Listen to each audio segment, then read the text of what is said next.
What's going on there, YouTube, and welcome back to another comic book video.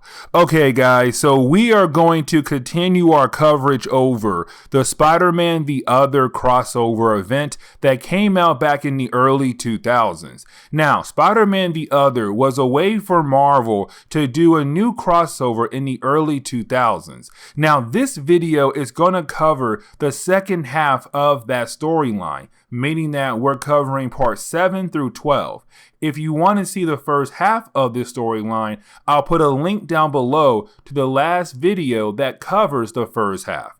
Now, here's a quick rundown if you have forgot what had happened so far in Spider-Man The Other. So let me explain. So, in Spider-Man The Other, Peter Parker found out that he was dying because there was something wrong in his blood. Now, of course, no one could tell him why, but of course he knew that he was dying because every single doctor or scientist that he went to basically told him there's something wrong with your blood. You're dying and we can't find a cure for you, so you out of luck. Now, on top of that, you did have the return of a certain villain, and that villain was Morlun. Now remember, Morlun was a character who was first introduced in JMS Volume 1, and matter of fact, he died at the end of that storyline, but somehow the dude was able to just pop right back up and go after Peter Parker one more time. Now, when it comes to Morlun,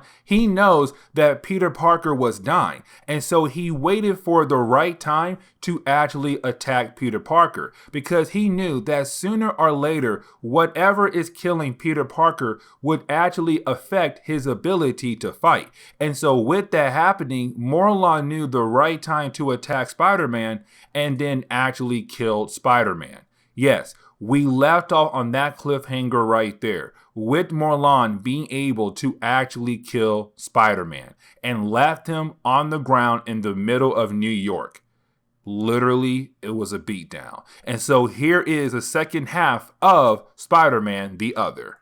And so getting into the first chapter of this video, we actually pick up where the last video left off at, with Morlun killing Spider-Man, which was huge. And matter of fact, he wants to go ahead and feed on Spider-Man. Because remember, when it comes to Morlun, apparently he goes after characters that represent an animal. So like Black Panther or Spider-Man. Now with that being said, he wants to feed on them because it's a way for him to survive. And right now he wants to feed on Spider-Man. But then he realized it's not the right time to feed on Spider-Man. That right there is kind of important because if you're Morlun, if you just killed your prey, why not go ahead and feed on them now? But either way though, you do have Morlun leave because the police arrive.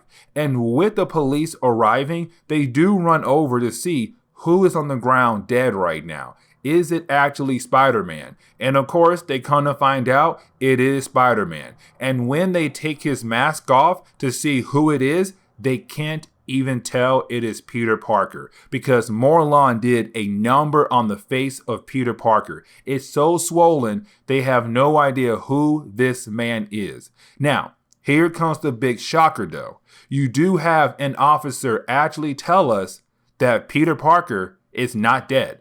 He is actually alive.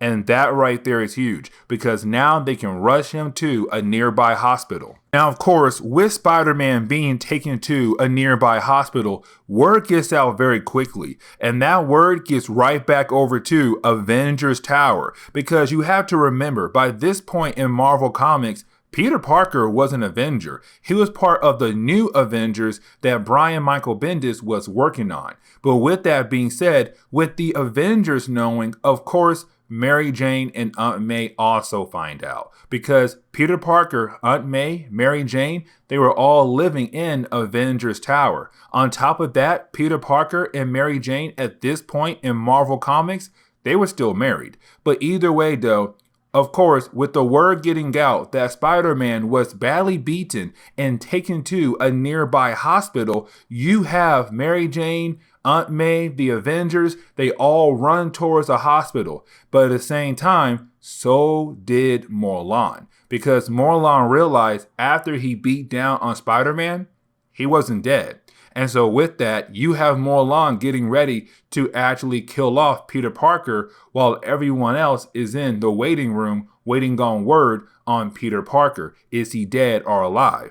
And that is the moment we actually do see Morlun about to put his hands on Peter Parker's body to drain his life force. But that is the moment you do have Mary Jane just jump in to protect her man. Now, I understand why she did this, because it is her man. She wants to protect Peter Parker, even though he's literally on his deathbed right now. She wants to protect him. But at the same time, though, girl, this is Morlun, the man who killed your husband. And the last time Peter Parker and Morlun fought back in JMS Volume 1, Peter Parker barely won against Morlun. So I understand why you're doing this, but you have to realize you do not stand a chance at all. And so with that, you have Morlun just kind of beating her down, not actually beating her down, but throwing her around over the place and actually breaking her arm. And this is where things get even crazier, because with Mary Jane being attacked by Morlun, that is the moment you have Peter Parker just wake up. He wakes up and he goes crazy. He's not saying a word. He's basically yelling and screaming and attacking Morlun. And for some reason, Morlun is unable to actually do anything at all to fight back against Peter Parker. It's just Morlun getting beat down by Spider-Man. To the point, it does look like Spider-Man is about to eat Morlun. Like how Morlun feeds on spiders and panthers and other animal characters. Right now, you have Peter Parker about to do the same thing to Morlun. And right after Peter Parker was able to actually take a bite out of Morlun, that begins the process of Morlun actually dying. I mean, literally, Morlun dies right there and it turns into dust right in the room with Peter Parker and Mary Jane. But while Morlun is dying, that is the moment we do see a lot of energy just going around the room around Peter Parker and Mary Jane. And you have Peter Parker just trying to control himself, because what he just did, that wasn't Peter Parker thinking straight. It wasn't really him kind of protecting Mary Jane. For some strange reason, he just had to attack Morlun. And the reason why I say that, because once that energy goes away, you have Peter Parker just fall to the ground. And basically, you have Mary Jane take Peter Parker into her arms and onto her lap to kind of cuddle Peter Parker. But of course, when she does that, you do have Peter Parker tell Mary Jane it's too late. Like, there's no way he can survive after everything he has gone through in the last few hours, meaning that he is going to die right there in her arms. And he does. Right when the Avengers arrive to see what was all that noise about, Peter Parker died in her arms. And when the Avengers arrive, of course, they're upset because now they lost a teammate of theirs. They lost someone who was close to them, someone they actually care a lot for. But of course, you do have Iron Man then pick up the body of Peter Parker and fly away to take the body away back over to Avengers Tower. One reason, well, a lot of reasons, but the main reason, to protect the secret identity of Peter Parker. But at the same time, Spider-Man was an Avenger, and he thinks that the Avengers should handle the death of Peter Parker. Not the hospital, but the Avengers.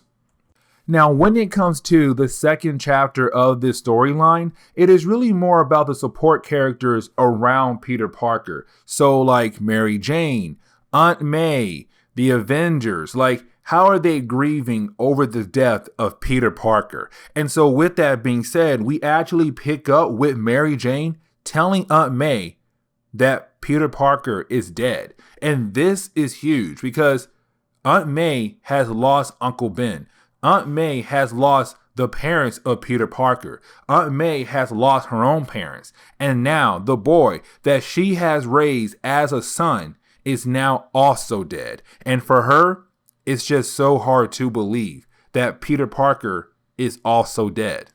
But then a few moments later, we actually pick up with Mary Jane right now talking to Tony Stark, because with the death of Spider-Man, the world had no idea that Peter Parker was Spider-Man. And so, of course, with Tony Stark, he wants to give Mary Jane some options as a way to protect the secret identity of Spider-Man from all his villains, meaning that when they bury Peter Parker, they don't want the world to know that Peter Parker was Spider-Man. And so, of course, you do have Tony Stark kind of give her some different options. And honestly, I'm not going to sit down and explain each of the options because, of course, it's too hard for Mary Jane to actually sit down and think about how they're going to do his service, how in the world they're going to bury his body, how in the world they're going to deal with the idea of not telling the world that Peter Parker was Spider-Man. And so, of course, she does run into the bathroom to throw up. Now, that is the moment you actually have Wolverine hit on Mary Jane once she comes out of the bathroom. I don't mean physically hit, I mean he actually flirts with her. He actually asks her out. Now, of course, you're the reader, you're kind of like, what in the world? Why would Wolverine do that? He knows that Peter Parker just died. Why in the world would he hit on the wife of the man who just died? But the reason why he did that, because he wants Mary Jane to basically use her anger towards him as a way to work through the process of grieving over the death of Peter Parker. Now, to me, that's still a bad reason why to flirt with the wife of the man who just died.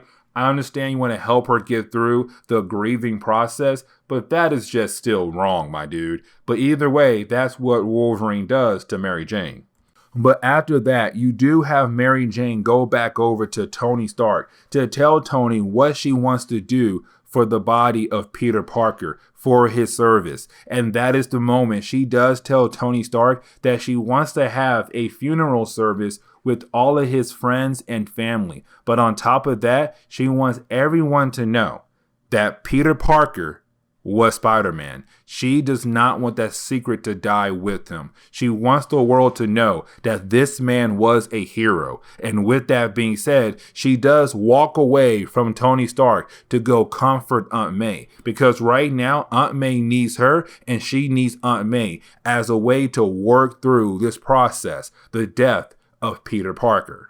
But then we get this moment where we actually do see Mary Jane meeting up with Jessica Drew, aka Spider-Woman, because you have to remember, Spider-Woman was also an Avenger at this point in Marvel Comics, a teammate of Spider-Man. Now, this is Jessica Drew kind of sharing her feelings about Peter Parker, like how she feels about the death of Peter Parker. Now, with that being said, though, Jessica Drew, let me explain one thing real quick. When she first appeared as Spider-Woman, she had no connections at all to Spider-Man. Like, basically, she was her own character, and that was it. And for years and years and years, they never had a connection.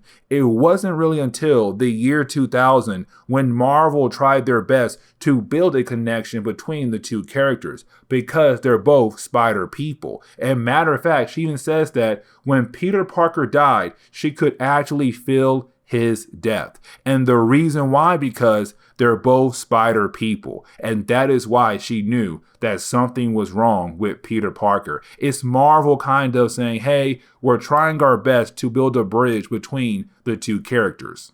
And that is the moment you do have Tony Stark set off the alarms to tell everyone there is trouble inside the Avengers Tower, which is huge. But everyone knew where to go, which was the room that was holding the dead body of Peter Parker. And the reason why everyone is freaking out, because when they get inside that room, they see that the window was busted open.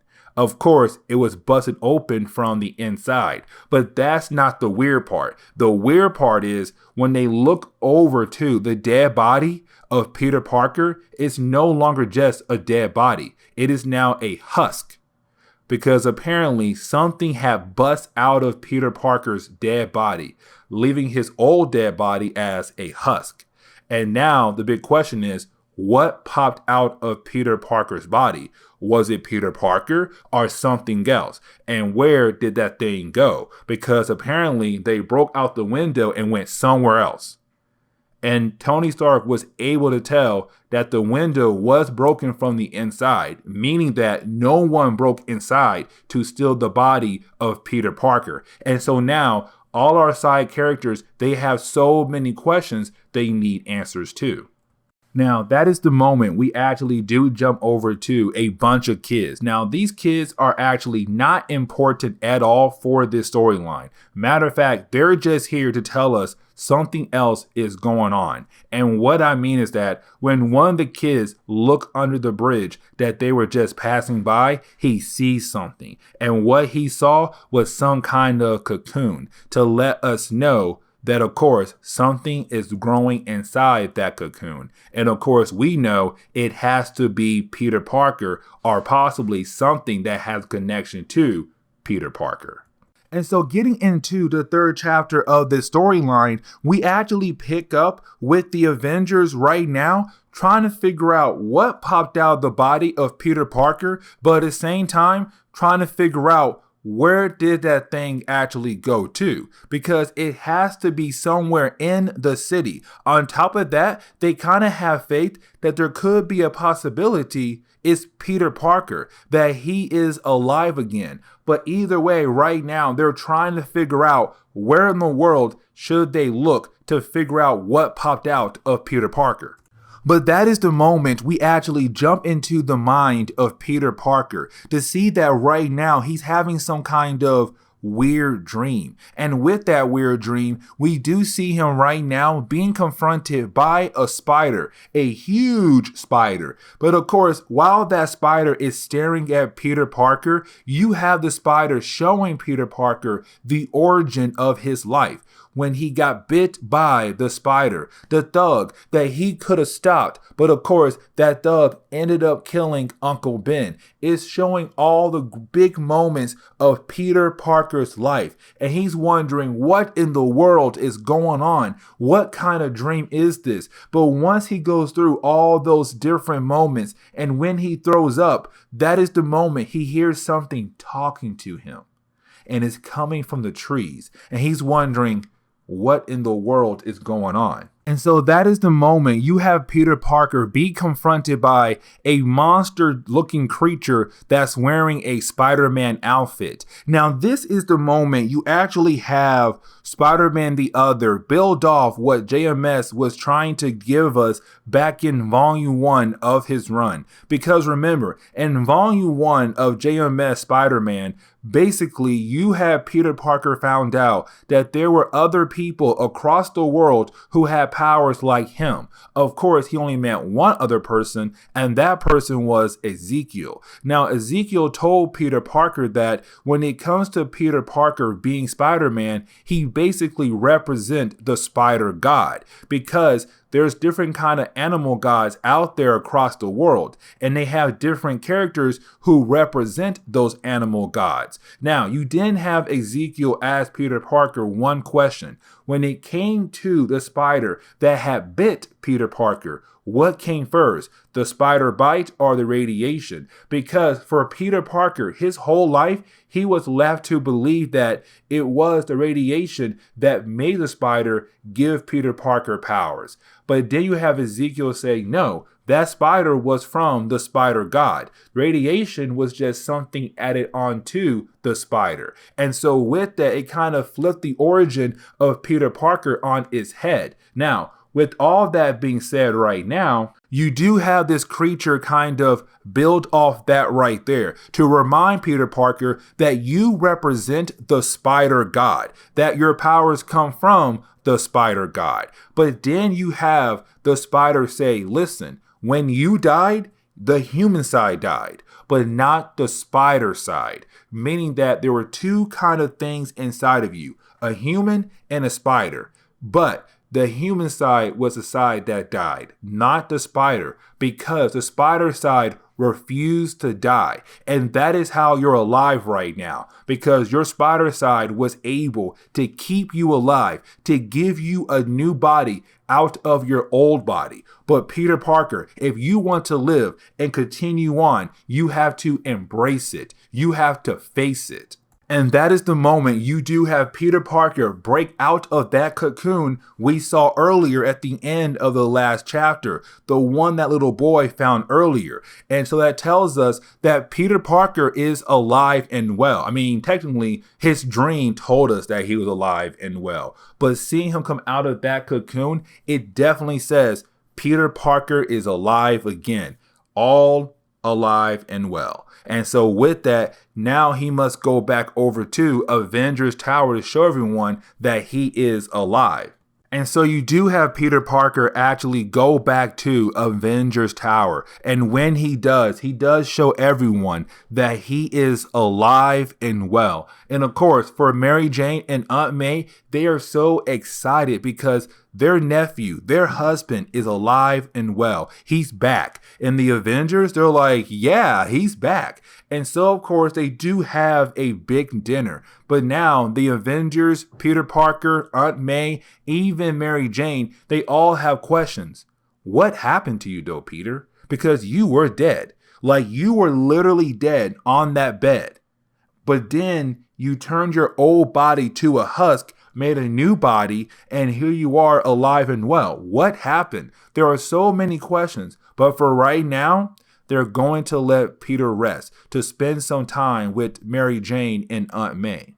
But then in the middle of the night, you do have Peter Parker get out of bed and he walks over to his dead body, or the husk of his dead body, to get one thing, the wedding ring, to prove that he is married to Mary Jane. But either way, while he's getting that ring, you do have Peter Parker thinking about something. Because remember, the monster said there was two sides to Peter Parker, the human and the spider. And so now the question is, who is Peter Parker right now? The human or the spider? And with that, you have Peter Parker just get the ring and walk back to bed. And so getting into the 4th chapter of this book, we actually do pick up with Peter Parker right now being put through some tests because Tony Stark, Reed Richards, and Hank Pym, they want to know what in the world is going on with Peter Parker because what he just went through is not normal. And they're trying to figure out, how does his body work? Because his body apparently works different. And of course, they want to know, how does it work? Now, this is going to lead into a couple more things happening in this storyline as a way for Marvel to wrap up the other storyline.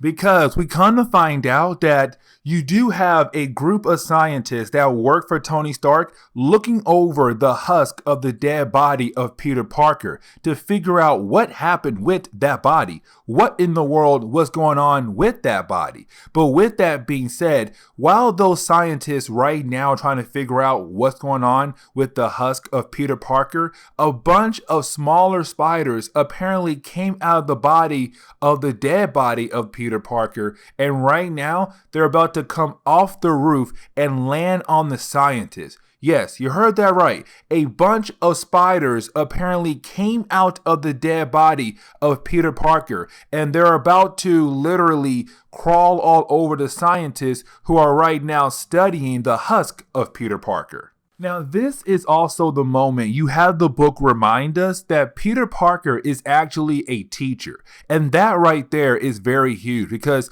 that was done in the early days of JMS Spider-Man run. But of course, Marvel loved the idea of Peter Parker being a teacher. Now, with that being said, somebody else is now being hired at the same school that Peter Parker works at. And that person is no other than Flash Thompson. Yes, this was the moment Flash Thompson came back into Spider-Man comics, and he is going to be the coach at the same school that Peter Parker is teaching at. It's a way to build up future storylines down the road. Now, we do get this moment where you actually have Mary Jane thanking Wolverine for what he did earlier, because apparently what he did earlier was okay, it was all right, but to me, in reality, it was still kind of weird. But either way, you do have Mary Jane thanking Wolverine for kind of being there for her, to help her get through the death of Peter Parker, even though he's now alive again, and even though what Wolverine did was really messed up. But getting back over to Tony Stark, Reed Richards, Hank Pym, and Peter Parker, you do have our characters continue the idea of trying to figure out what happened to Peter Parker, because what happened to him was not normal. It was really weird. But either way, though, while you have our characters trying to figure that out, that is the moment you have Tony Stark put his hand on the shoulder of Peter Parker. And with him doing that, of course, it makes Peter Parker just freak out. I don't mean literally, but he does turn around and trips Tony Stark and putting him on the ground. Now you have everyone wonder what in the world just happened. Why did Peter Parker do that? And you have Peter say that for some strange reason, when Tony put his hand on the shoulder of Peter Parker, it activated the spider sense that Peter Parker has. And apparently it just freaked out Peter Parker. He had no choice but to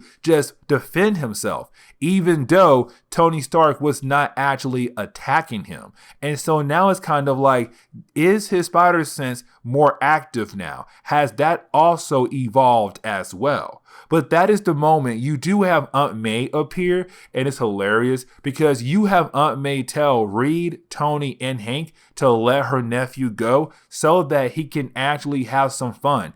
Go outside, go around town, be yourself. And of course, all three men are kind of like, listen, we cannot tell Aunt May no, because that's the one person I do not want to see angry. So let Peter Parker go because Aunt May say so.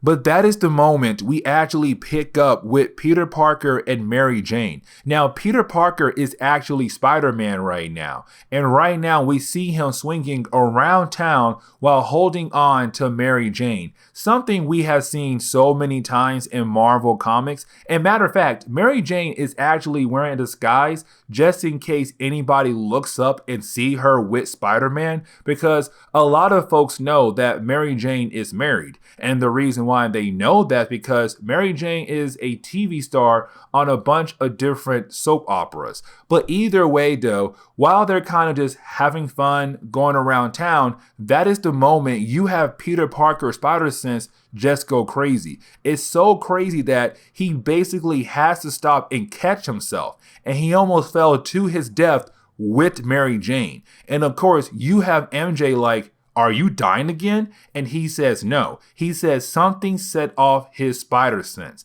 And that is the moment he look over at Avengers Tower and sees that Avengers Tower is covered in spider webs. And that right there is very confusing. But when he gets inside to see what in the world is going on, he knew to go over to where his dead body was being held at in that room. And when he gets inside that room, he is confronted by some kind of spider creature. All those little spiders we saw earlier, they basically formed a body together. And right now, you have Peter Parker just freaking out because he has no idea why these spiders are actually here. But things get even crazier because that is the moment you do have some stingers actually pop out of the wrist of Peter Parker. And he's kind of like, wait a second, when in the world did I get stingers? Why do I have stingers? What in the world is going on? Now, while he tries to fight against this creature, the creature is able to dodge all the moves of Peter Parker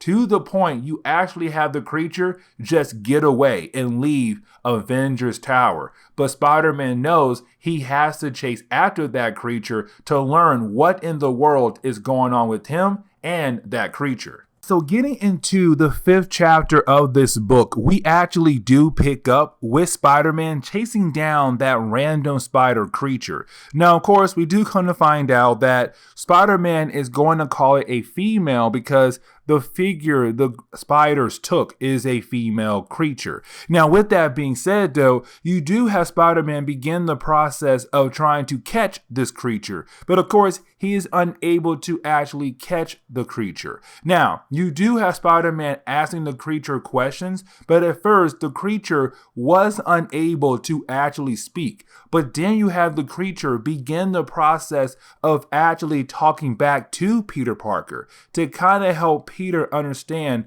what in the world is going on right now. Now, this is the moment we can actually say that Marvel is trying to, not really trying, they did build off what JMS gave us in his first Spider-Man story, the one that Morlun appeared. But at the same time, you could technically say that Marvel was building up the Spider-Verse even though they had no idea that they were going to do Spider-Verse. And the reason why I say that, because you do have this spider creature explain to Spider-Man that when it comes to fate, Spider-Man was supposed to die. He was supposed to die and Morlun was supposed to feed on him. But of course, there is this powerful being called the Reaver that apparently decided that Peter Parker should not be dead, that Peter Parker should have a second chance in life because it wasn't time for Peter Parker to die. Now, of course, with that happening, it did upset other gods in the universe with the idea of Peter Parker having a second life. Now, of course, Marvel is not going to really explain more about the Reaver until Spider-Verse. But again, this was Marvel just saying, hey, we have an idea, we're going to start small, but sooner or later that idea is going to explode. And when it does, bam, Spider-Verse. Now, with that being said, though, you actually do have the creature tell Spider-Man that it is Peter Parker's spider side. Because remember what that monster said earlier. When it comes to Peter Parker, he has two sides. He has the human side and the spider side. And the big question was, which side fought the idea of dying? Which side wanted to come to life once again? And of course, it was the human side. And so you do have the spider creature say, I am your spider side. We were supposed to be dead. But of course, you did not want to die, and nor did the Reaver. It wanted you alive again. And that is the moment you actually have the spider creature just leave. It just leaves, and we end on that note right there with all that jumbo right there. Now, of course, you do have Peter Parker actually go back over to Avengers Tower to make sure that everyone is okay and well. And of course, you do have the Avengers kind of upset with what happened to their tower being covered in a bunch of spider webs. But either way, you do have Tony Stark then tell Peter Parker, like, their best option right now is to continue to run more tests on Spider-Man to figure out what in the world is going on. On top of that, Reed Richards actually took samples of those spider webs that had covered the Avengers Tower to hopefully learn more about that, but also Peter Parker as well. But of course, it's them saying we have to keep testing you because we have no idea what's happening to you.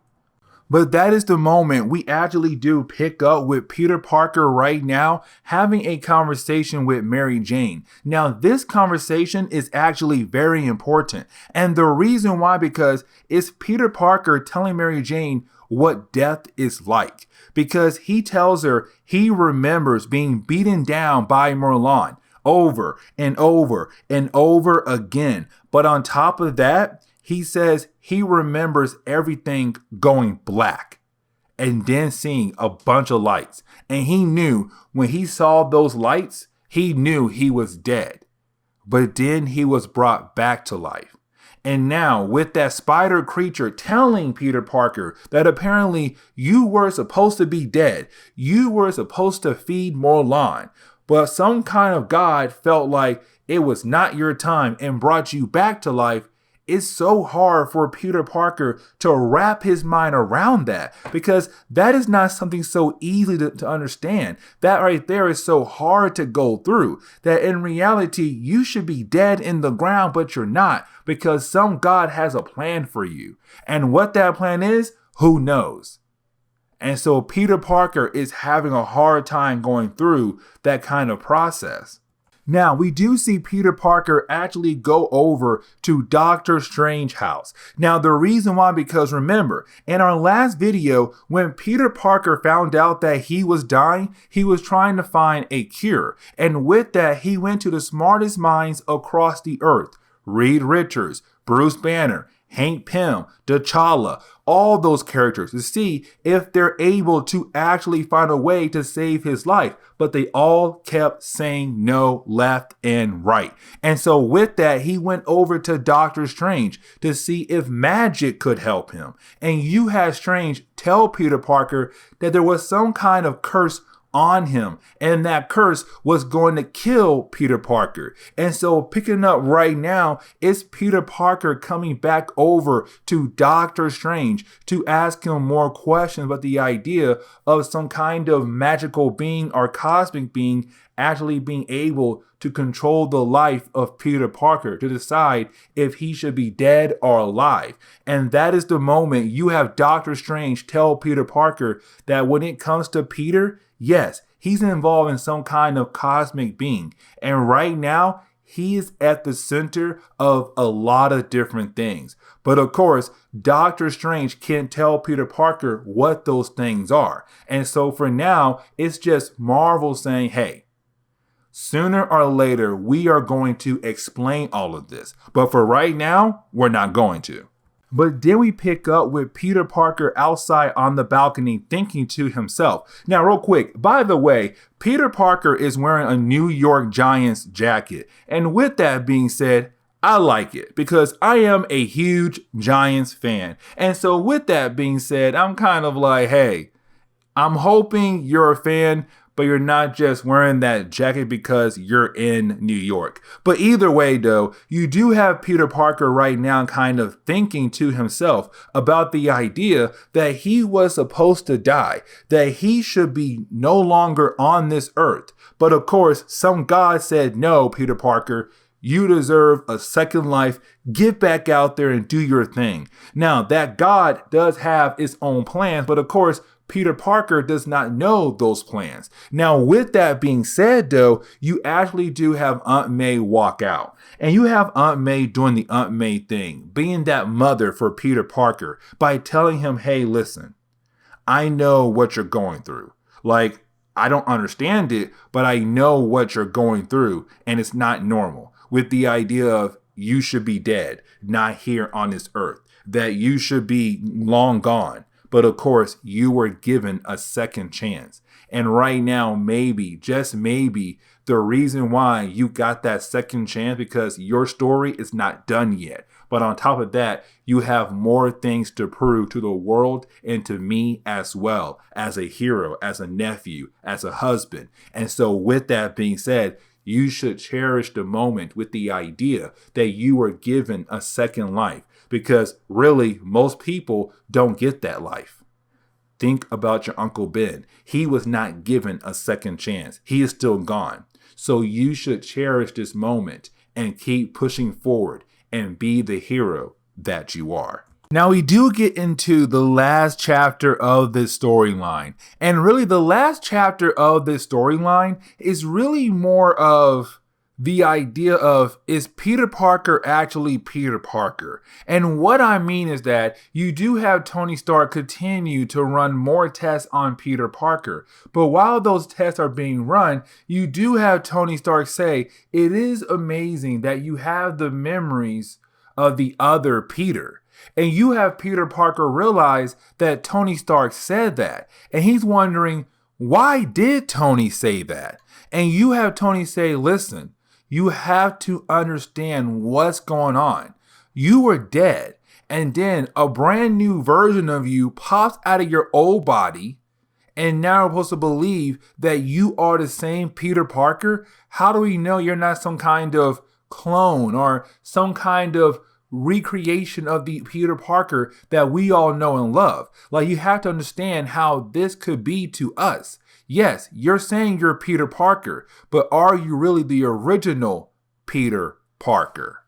But then we see Peter Parker actually go over to a character known as Leo. Now, Leo is a character who apparently fixes up superhero suits, meaning that if a superhero ever gets their suit torn or whatever, he's the guy you go to get your suit fixed back up. And so, of course, you do have Spider-Man coming over to Leo to kind of fix some areas that got a little beat up thanks to Peter Parker being Spider-Man. But while he's waiting for Leo to fix his suit, that is the moment you have Spider-Man hear that something is going on in the city, which of course means he has to leave and go handle that problem.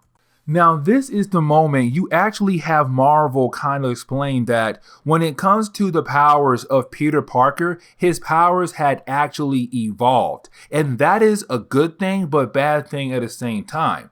And the reason why I say that, because when it comes to Peter Parker, he does have the ability now to sense things around his webbing. Because when he arrives at the scene, he does see this building falling apart. And with this building falling apart, Peter Parker has to go inside and save the lives of the people who are trapped inside that building. Now, with that being said, though, as the people are grabbing his web, are walking around his web, he's able to sense things that kind of vibrate near his web or actually touch his webs. And so with that being said, it actually helps him find a young girl who is still trapped inside the building that is falling apart. By making a huge web that is connected to the different areas of the building, he was able to find her and get her out of there, thanks to the vibrations of the webbings.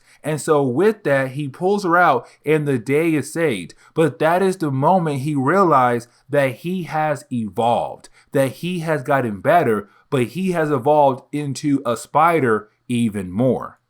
And really, the book kind of ends on that note right there, because you do have Peter Parker actually go back home to Mary Jane. And when he does, you have Mary Jane kind of do what Aunt May did earlier. And what I mean is that you had Aunt May kind of talk to Peter Parker about the idea of he should enjoy the idea that he has a second chance in life, because most people don't get that second chance. But now he has it, and he must use it for the correct reasons, to help the world, to continue to show the world what a hero is like. And you have Mary Jane kind of say, listen, all of your past mistakes, all of your past failures, they're all gone. Because this is the new Peter Parker, a new beginning, a new fresh start. And you have Peter Parker kind of take that and say, my aunt and Mary Jane are right. This is a new beginning in my life.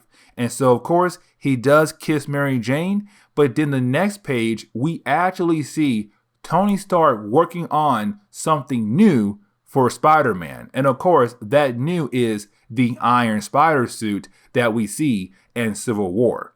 But this is where we are going to end today's comic book video. So please leave me a like down below and subscribe. Also, if you have any suggestions on books I should read, well, please let me know in the comments below, because you never know. Your suggestion could be a future video down the road. But guys, I do hope you enjoy today's comic book video. Later, guys.